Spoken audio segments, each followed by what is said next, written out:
So what's your name? Yullbrenna. Hi, you schmucks!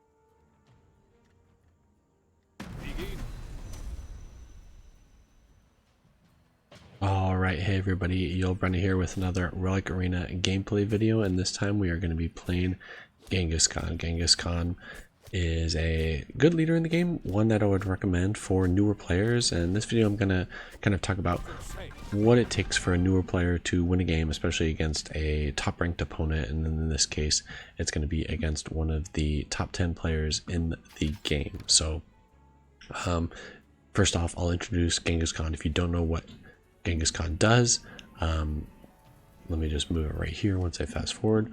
But Genghis Khan is going to give a selected hero, they will jump to the enemy's back line and they will grant a chance to unleash critical strike based on how much they've traveled. So you want this unit to be traveling a lot. You can use a ranger or an assassin. You can even use a tank as well, but they're going to gain critical strike based off of units traveled. So obviously they'll get a lot to travel to the back line, and then they'll even gain some when they move around the arena too. So gaining movement speed is helpful in that aspect, and then of course you're going to want actual damage to increase the critical strike damage as well.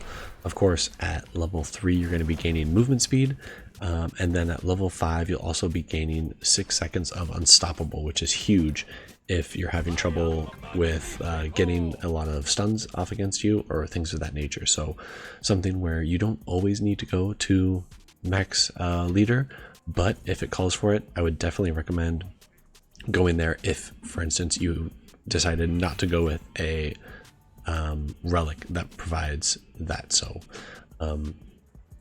that's kind of all I have to say on that one. So for this Genghis Khan build, I'm going to try to get a lot of ultimates into play and become very powerful here, because I want to stack damage, and then when I stack damage, that'll mean my critical strike damage will increase as well. And of course I'll obviously want increased attack speed, because that'll mean more chances for critical strike. So increased attack speed, survivability, and then of course attack damage. So that's what we'll be looking out for, and those are spells that I would look for if I wanted to play Genghis Khan. And because of my style, I'm going to be upgrading into ultimates and get those into play as fast as possible. So I've upgraded fairly fast here. We're on round 5 and I'm already shop level 3, but I'm also doing very well, and you can see here still undefeated just because of the power of Genghis Khan,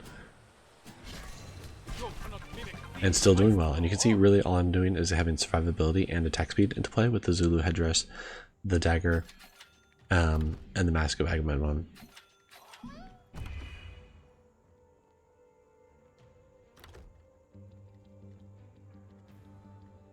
A lot of good combos that I like. We've got the Persian carpet with the Persian cat, so I'm definitely looking into that. And flamethrower is also a really good spell to get.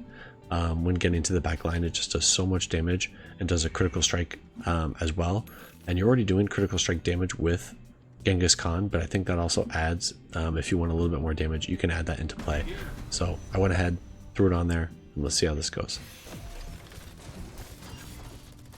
Facing off against second place, and they did have Tommy Gun in play, which Tommy Gun is so good early, and you can see it's probably going to take me down because they have Tommy Gun in there. Still doing a lot of good damage. Not too worried about it. Again, I did level up to get ultimates into play relatively quickly. Then of course, since I already have it, I'm going to do the Persian combo. Persian combo is great. I'm going to add a little bit more AoE into it with the Mammoth Fossil.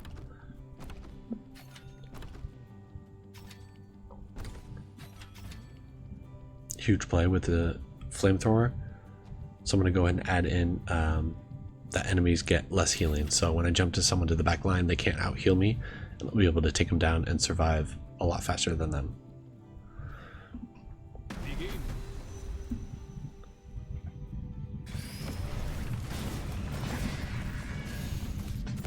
You can see the flamethrower doing huge damage, and then with the combo with all of the AoE damage, that witch immediately comes to the back line, and that's with level 1 of all of these spells too. So great combo with the Persian combo. I think that works well in any build, and it just provides a little bit more CC and crowd control for my Genghis Khan units, because when your Genghis Khan unit, it's obviously has to jump to the back line, and there's a lot of counters to that, and one of the counters is going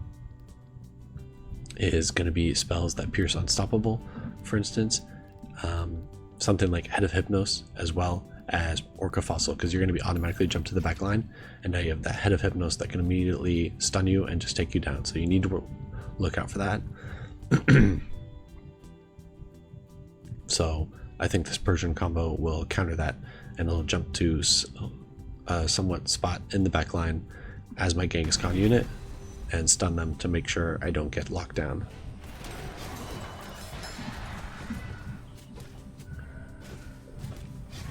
Just get off the duel, you saw I picked up the classic boxing combo, and this is one of the combos that I've recommended when playing Genghis Khan. It's a classic build, playing boxing robes and boxing gloves. You're going to get obviously the attack speed and health regeneration, and then of course with boxing gloves you're going to be scaling into the late game, and that is one of the things that Genghis Khan needs, is something to scale into the late game, and that you're going to look out for if you want to get up to something besides, you know, the top 4, and you want to get into first place. You're going to want to look for spells that scale into the late game, and boxing gloves is one of the ones that does that. It just works so well in a Genghis Khan build.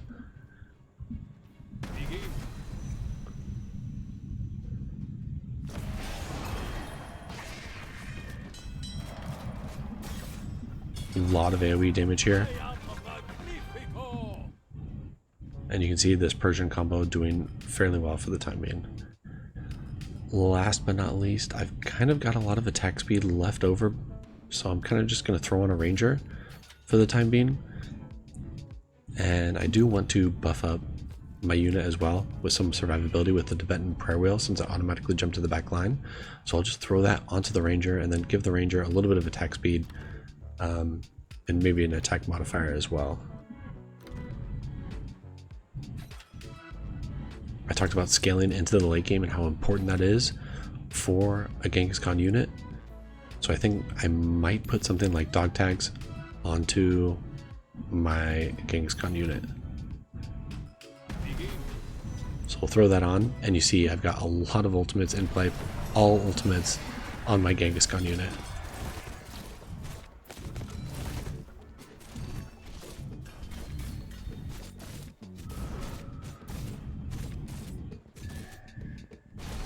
Huge hit, and I just lose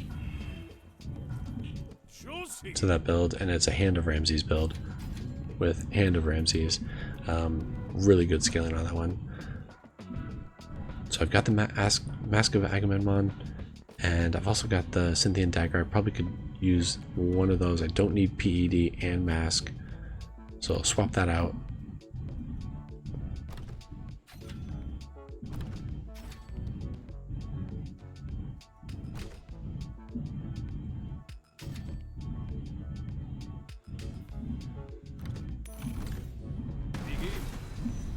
Locking shop, since I found a few that I want to use.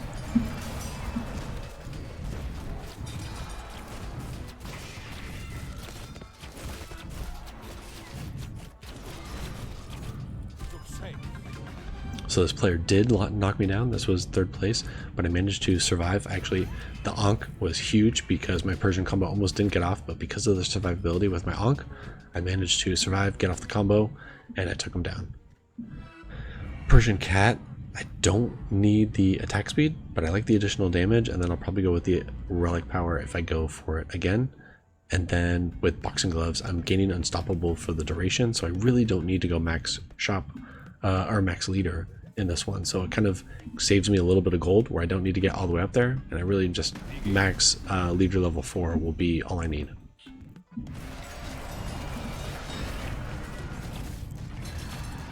Crushed the duel, but he's got this really good catapult build, and he manages to take me down. And this catapult build might be too much for me, but I've got the sustain. I've got actually a good amount of damage with my other spells, with my other units, and I managed to take him down even though my boxing build died fairly early from that catapult. So we're still in first place here. I've really only lost a couple times.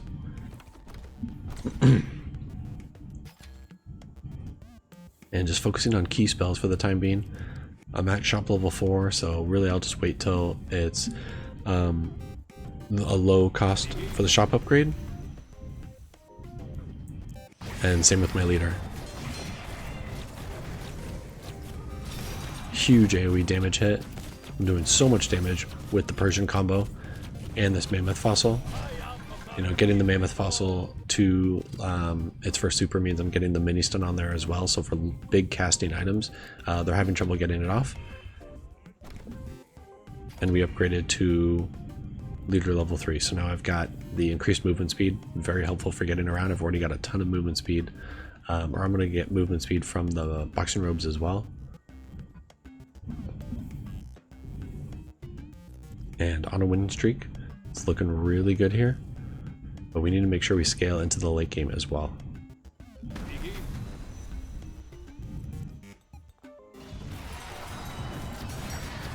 Right on top of this Joan of Arc build, he's got a lot of survivability for his Joan of Arc, but a huge crit takes him down, and that was his carry. So once that goes down, it's over for him, and he doesn't have leader level 5, and it's already round 14, so it's not looking good. He really needs to get up there for his leader. And there's where I talked about get that movement speed, get that health regen, be a little bit more survivable. And the dog tags, I could get the death rattle, but I don't want to rely just on dying to do damage, so I kind of want the additional block for some survivability. So those are the two that I'm probably looking at, and I'll go for the additional block.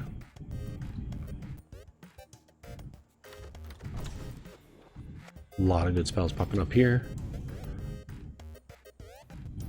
The barrier probably becoming undispellable. I want to make sure that I'm survivable. I don't want someone to take away that buff from me. And I'm sticking with this side. A lot of people have carries on this side.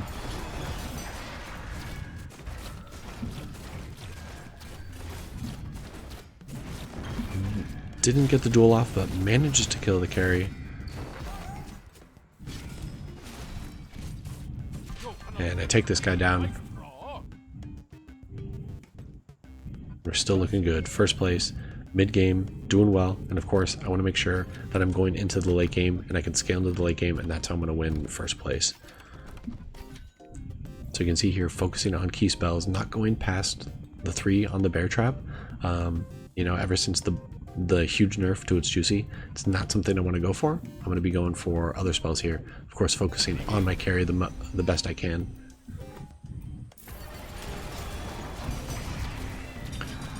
Absolutely take down the Taurian build. Their carry was right here, and when I duel their carry, it's completely over. So when you're jumping to the back line, you want to make sure you're looking at your opponents, seeing where all their carries are, and that's where you can take them down.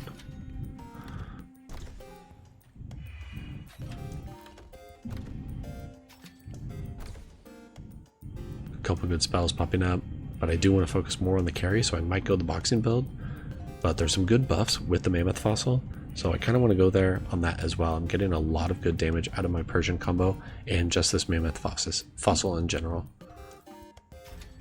So we'll go with the boxing, and we'll return damage based off of per ultimate equipped. I'm completely equipped on ultimates, so it's a lot of good damage, and so I'll definitely go for it.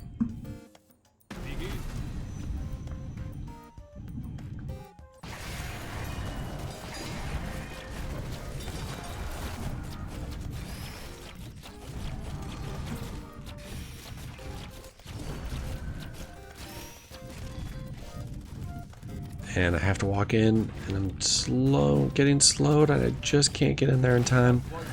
And I eventually lose to 4th place. So there goes my winning streak. But again, it's the mid game, not too much to worry about. Only one opponent that I've actually lost to. We'll just keep focusing on the key spells, getting up there in dog tags, getting up there in boxing robes. Wish I could find my duel a little bit more, but we'll swap to the opposite side. A couple people have been avoiding me. Unfortunately, his catapult's on the other side. You can see I'm getting stunned by the head of Hypnos, but that's where the Persian combo comes into play. and I've countered somebody who's trying to counter my build because the Head of Hypnos, huge counter.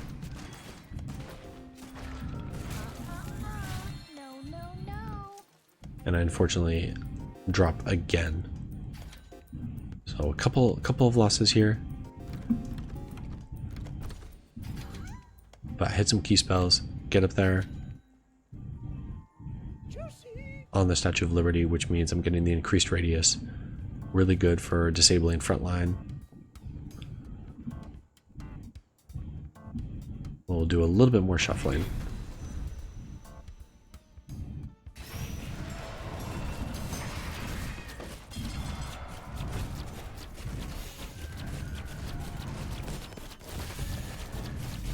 You can see the initial AoE damage from the mage doing well, but then eventually my carry takes over.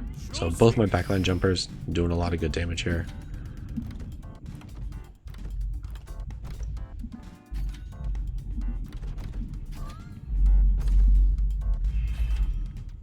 Dog tag showing up. I can go with the death rattle just in case I do die, and I can deal a lot of damage in that aspect. Here's a catapult build. Hopefully I can jump to the back here. Huge kill. And you can see the stun, the mini stun from the mammoth fossil doing work. Take this guy down. And we're entering the top 5, now entering the late game. Tibetan Prey Whirl. Could probably go for the increased radius since I have a couple of people getting to the back line, and my front liner will eventually get there too. Persian Carpet, I do like the silence, but because I have so many ultimates in play, I'm actually going to go for the relic power. And since they're getting stunned a bunch anyways, the silence isn't as big of a deal.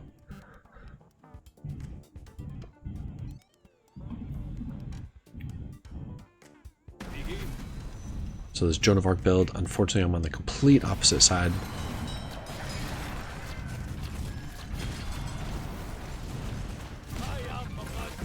But huge damage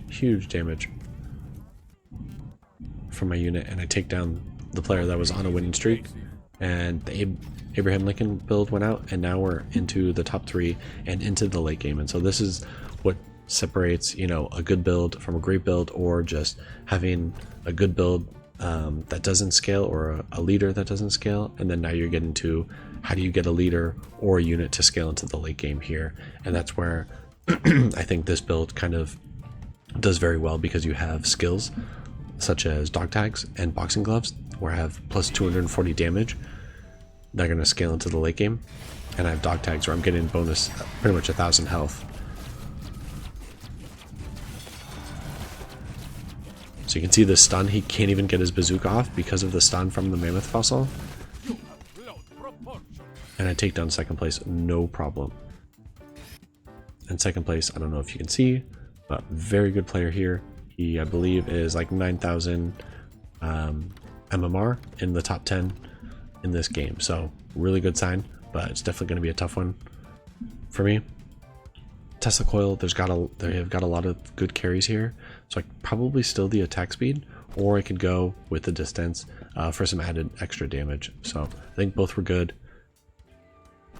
Kind of just depends on what you need.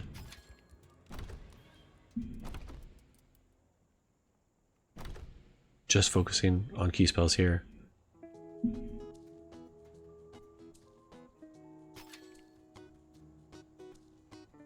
And of course, when you're in your top 3, you know the position of your opponents.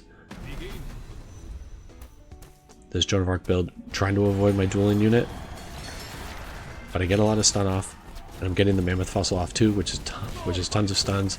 So the counter is actually my mammoth fossil unit. I take him down, and I take him out of the game, and now we're down to just me and this top player in the game. And hit my first 2 juicies of the game. So we've got the Tibetan Bray Wheel, which combos so well. I'm getting max 40% health and damage. And then the boxing robes, which I'm going to be spawning a champion that mimics my moves, has same stats as my caster, and will attack the same target. So a good amount of extra damage there. And then of course the max health, great for survivability here. And when it comes down to the final two, the final three, like I said, it's really all comes down to positioning. This is what's gonna matter the most, and you need to look at what unit, especially if I'm playing a Genghis Khan build, what unit do I want to jump, what unit do I want to take out. This Ranger build, obviously brutal. He's got this head of Hypnos player that is you know, a counter to my boxing build, so I need to do that. So you can see he puts his Ranger at the front, tries to avoid, get the Mammoth Fossil stun, and then it's just his Ranger all by himself, and in a 3v1 I take him down.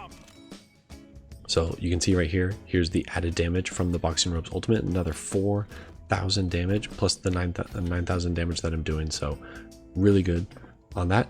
Boxing Gloves, I'm going to go ahead and get the, when the body is flung across the arena, deals damage, stuns units.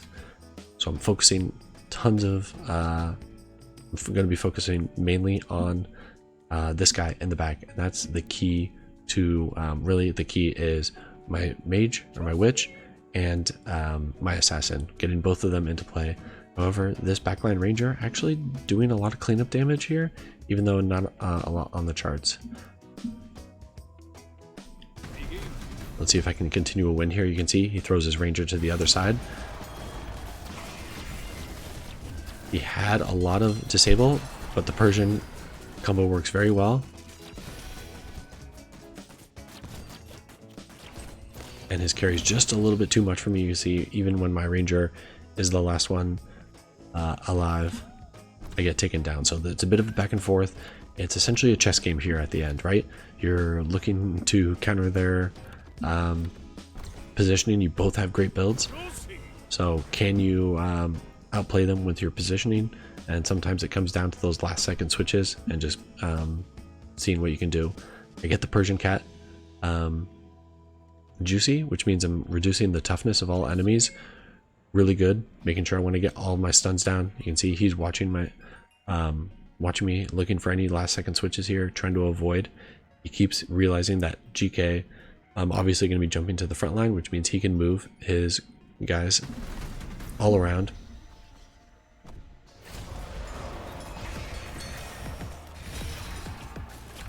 So I'm attacking one of his tankier units and get taken down again.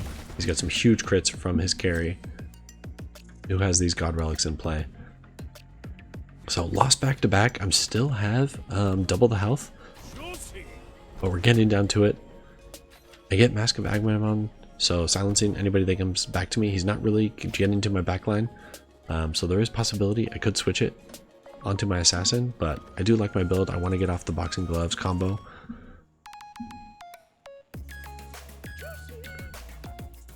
Again, let's see if I can play this positioning game. If he's going to put someone on his front line, I want to put my tank right in front with Statue of Liberty, and it basically disables his ranger. So I duel his ranger, take him down. Huge win. Let's see if I can take him down the rest of the way. Kill his tank. I'm just trying to take him down. But these lawnmowers, they take me out. A little tough here. I did 23,000 damage with that duel, plus the extra 7,000, so 30,000 damage. On the other side, he's doing so much damage with his tank, 15,000. So even with 30,000 damage from my assassin, still wasn't enough. Oh, it's getting a little bit tighter here. It's going to be tough. Like I said, top ranked player here. Get the Mammoth Fossil up to its second super, and I really just need to be focusing on key spells. I really like the Juicy on this one, and it's going to be dealing damage, pushing units, so I kind of want to get that Juicy there, and I'll increase the armor, especially since he's got a lot of attack damage here. So we're going to do some shuffling. I'm keeping him guessing. I put everybody on the back line, and then I'll shuffle around at the end.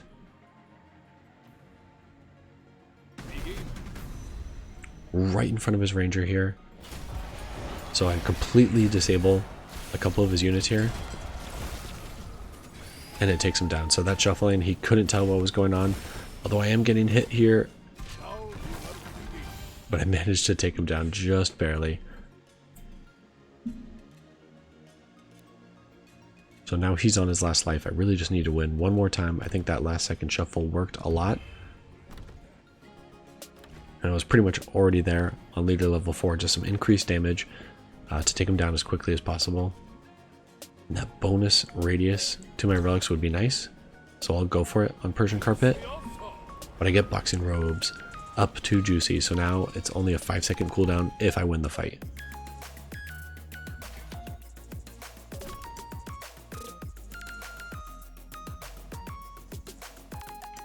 So again, down to positioning, he's going to do a lot of last second shuffle. Top player, of course. He's going to try to make it very difficult. You can see him constantly putting his ranger in the front line away from my guy. If I can put my tank right in front of his ranger and use the Statue of Liberty for disable and with the bear trap, that's going to be a lot of disable against one of his major carries. So I got to try to guess where he's going with that, and I get my tank right in front of his ranger. So let's see if this works at all.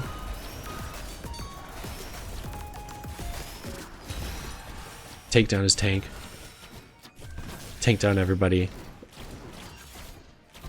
And we managed to take him down. So a great showing of how to take down a top player and how to win in a game. Really coming down to positioning. Hope you enjoyed this game of Genghis Khan. Like, comment, subscribe, all that fun stuff. Check out these other videos, and I'll catch you in the next one. Take it easy.